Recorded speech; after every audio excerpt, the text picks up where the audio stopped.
Velkommen til ARKcast. I denne episode kan du høre kunstnerparret Sue Webster og Tim Noble fortælle om deres skulptur Falling Apart, der er en del af ARKENs samling.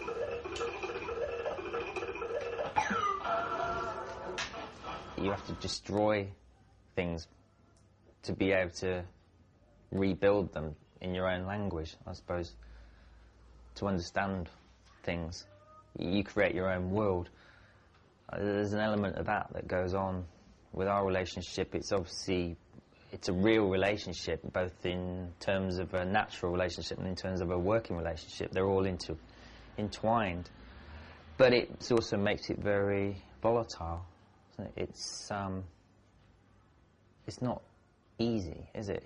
It's more like an arena, and that can be both entertaining, but also a lot of blood is spilt.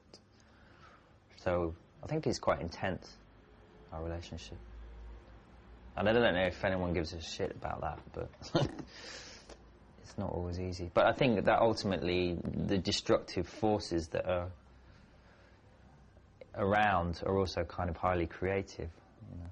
It's just that point where you have to kind of step out of that arena before it drags you under, I suppose. But they are very creative places to be in as well. But you do find making art is a kind of therapy as well. When we find we're not making art, then that's when we're at our most self-destructive, isn't it? Do you think so?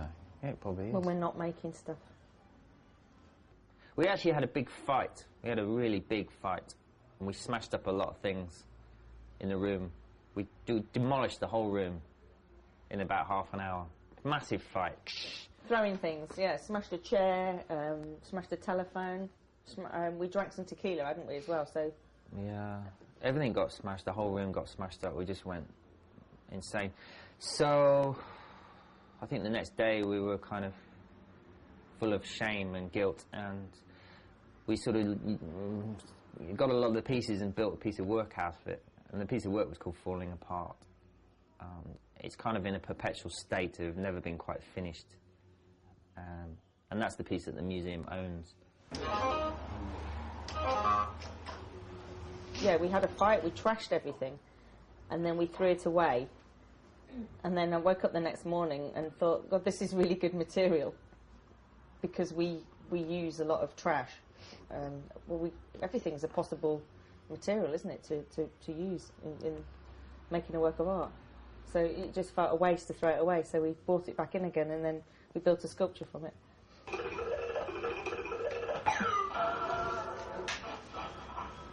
Somebody would come around the studio and you'd show them the other stuff you were making, and then there was this embarrassing blob of rubbish glued together in the corner, and then after several visits somebody would go, well, I keep seeing this thing in the corner, what is it?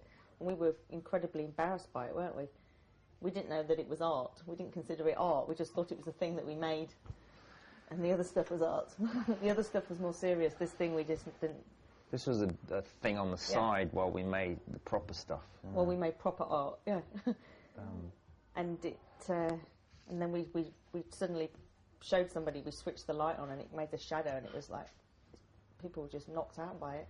It gave us the confidence, I suppose, to exhibit it. The first one we made really was... It came about by accident. We've been working a lot with lights. Yeah,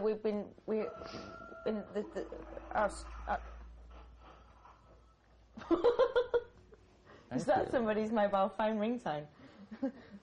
That was amazing. That is brilliant. I think I won. It's one of those rare moments in art when you have like this eureka moment where you invent something that has never existed before. And it's not very often that happens. I think the circumstances came about because at the time we were working with lights, very bright lights and neon, and to get that situation in a kind of working environment, we'd sealed off all the windows. There were a lot of big windows, and we'd sealed them off. So there was no natural light in our working space. It was very dark, So any light created very intense shadows.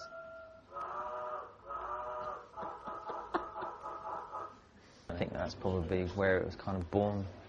There was our shadows being projected onto the walls, and we kind of just drew around them, and it happened like that. That was good. Did I win or not? I lose. It's the Orient expression.